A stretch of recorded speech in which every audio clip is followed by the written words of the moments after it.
Assalamualaikum warahmatullahi wabarakatuh. Perkenalkan, saya Herlin Winasari dan teman-teman dari kelompok 3 akan menjelaskan materi teratologi tentang teratologi eksperimental 2, yaitu laparektomi dan fiksasi fetus dengan dosen pengampu Ibu Apoteker Mira Febrina, MSc. Adapun pokok pembahasan yang akan dibahas di video ini yaitu pertama tentang pengertian teknik laparotomi, lalu teknik operasi laparotomi appendiktomi, kemudian teknik operasi laparoskopi appendiktomi, lalu fiksasi fetus, visceral, dan kelainan skeletal. Nah, pertama-tama kita akan membahas pengertian dari teknik laparotomi. Teknik laparotomi itu merupakan prosedur medis berupa tindakan operasi atau teknik sayatan yang dilakukan pada daerah abdomen. Nah, lazimnya laparotomi ini dilakukan pada dua jenis operasi, yaitu operasi bedah digestif dan operasi bedah objin. Selanjutnya, tujuan dari teknik laparotomi. Nah, teknik laparotomi dipilih atau direkomendasikan untuk pasien yang mengalami keluhan atau nyeri di abdomen yang tidak diketahui apa penyebabnya. Nah, selain itu, teknik laparotomi juga dipilih untuk memeriksa jaringan atau pembuluh darah di bagian abdomen untuk mengetahui sumber nyeri atau akibat trauma dan perbaikan bila diindikasikan. Nah, prosedur ini dikenal dengan laparotomi eksplorasi. Selanjutnya, terkait indikasi laparotomi. Nah, ada beberapa indikasi yang menyebabkan seseorang memerlukan tindakan laparotomi, baik pada bagian digestif maupun bagian objin.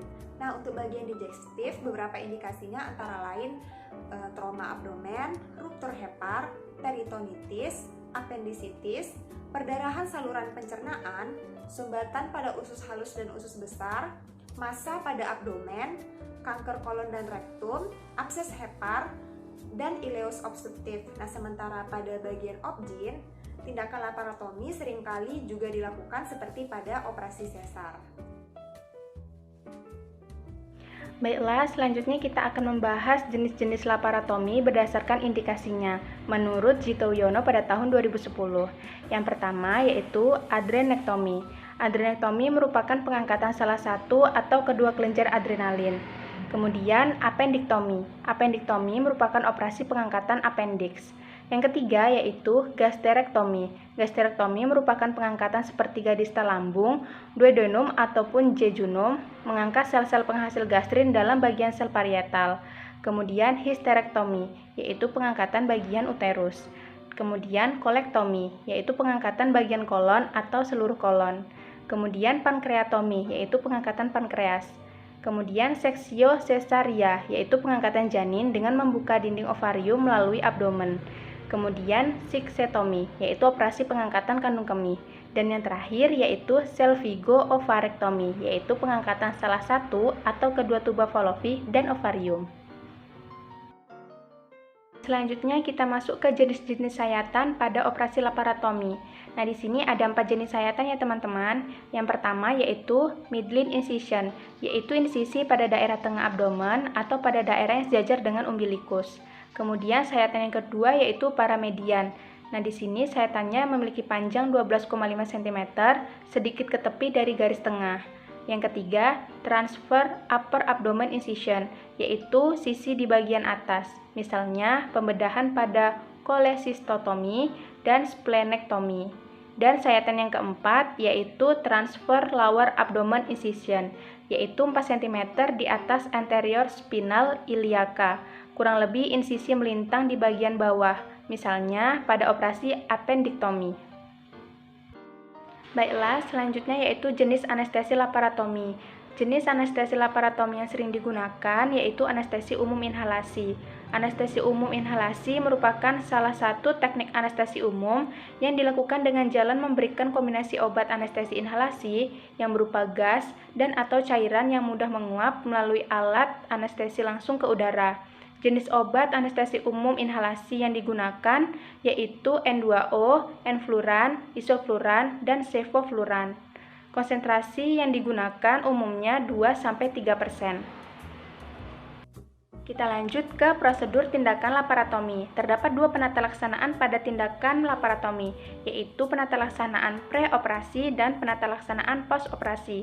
Pada penata laksanaan preoperasi, terdapat dua persiapan, yaitu persiapan fisik dan persiapan mental. Kita bahas persiapan fisik dulu ya teman-teman. Yang harus dipersiapkan yaitu harus mengecek kesehatan fisik secara umum, kemudian mengecek status gizi, keseimbangan cairan dan elektrolit, kebersihan lambung dan kolon, pencukuran daerah operasi, personal hygiene, pengosongan kandung kemih, dan latihan preoperasi, seperti latihan bernafas, batuk, latihan gerak sendi.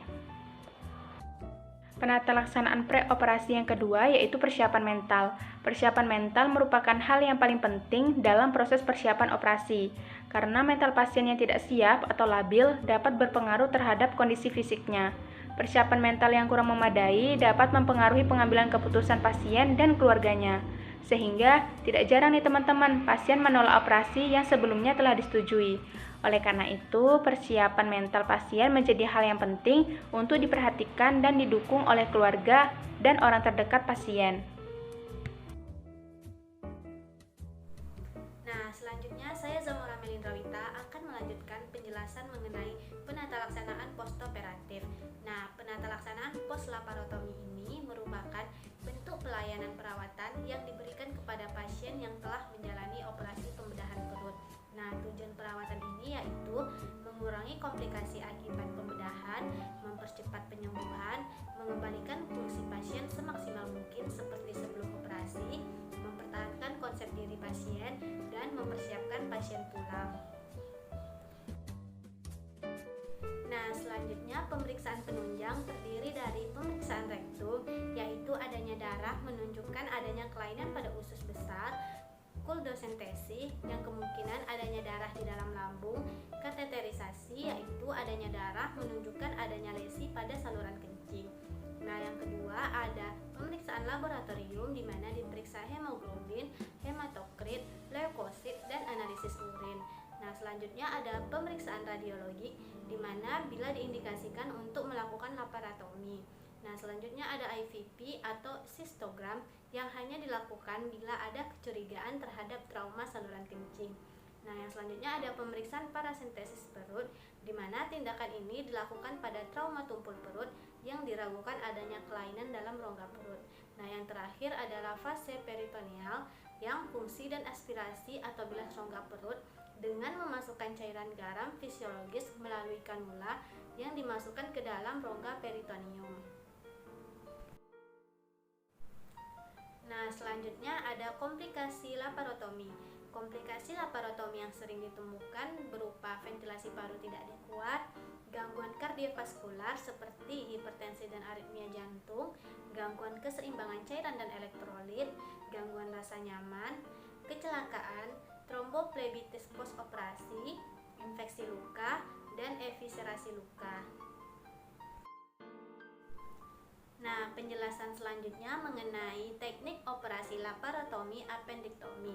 Nah, tindakan laparotomi appendektomi ini merupakan tindakan konvensional dengan membuka dinding abdomen. Nah, tindakan ini juga digunakan untuk melihat apakah ada komplikasi pada jaringan appendix maupun di sekitar appendix. Tindakan laparotomi dilakukan dengan membuang appendix yang terinfeksi melalui suatu insisi di regio kanan bawah perut dengan lebar insisinya sekitar 2 hingga 3 inci. Nah, setelah menemukan appendix yang terinfeksi, appendix dipotong dan dikeluarkan dari perut. Baiklah, yang ketiga kita akan membahas tentang teknik operasi laparoskopi appendektomi.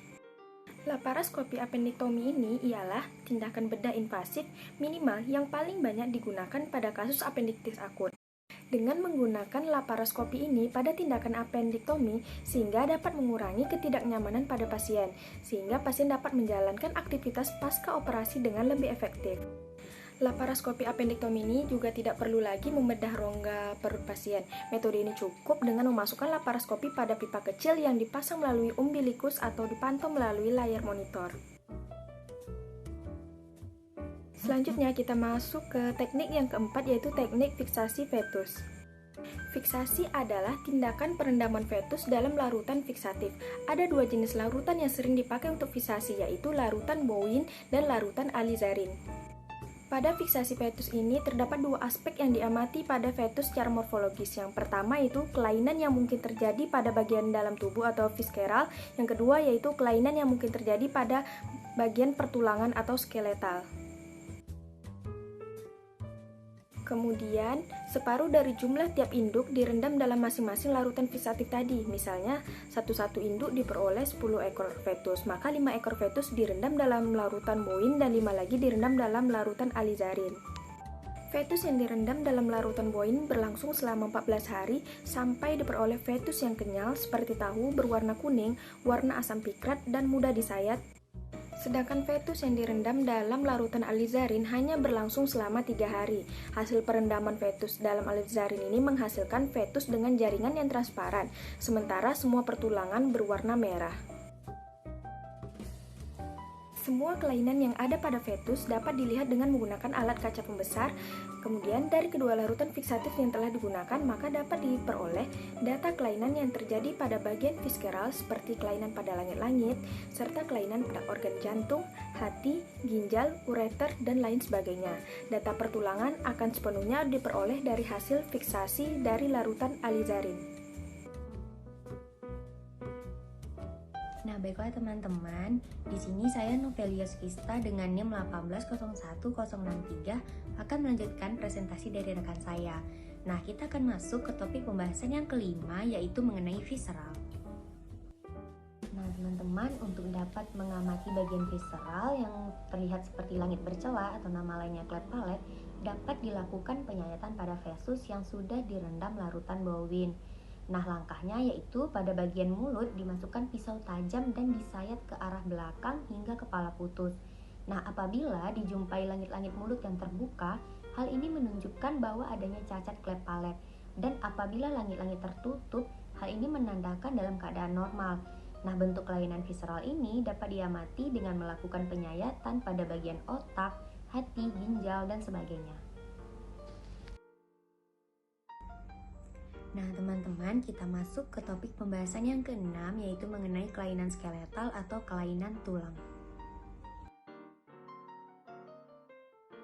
Kelainan skeletal atau kelainan tulang yaitu melihat adanya kelainan pertulangan pada fetus. Nah, pertulangan ini dimulai dari tengkorak kepala sampai dengan pertulangan di ekor atau kaudal. Nah, kelainan letak, jumlah, dan bentuk yang berbeda terhadap hewan kontrol dianggap sebagai bentuk cacat atau bentuk dari kelainan skeletal. Nah, kelainan pada tulang itu banyak diamati adalah cervical, thoracic, lumbral, sacral, caudal, manubrium, xiphoid, sternal, centra, carpals, metacarpals, phalanges, dan sternum. Nah, pengamatan skeletal ini agak susah dilakukan.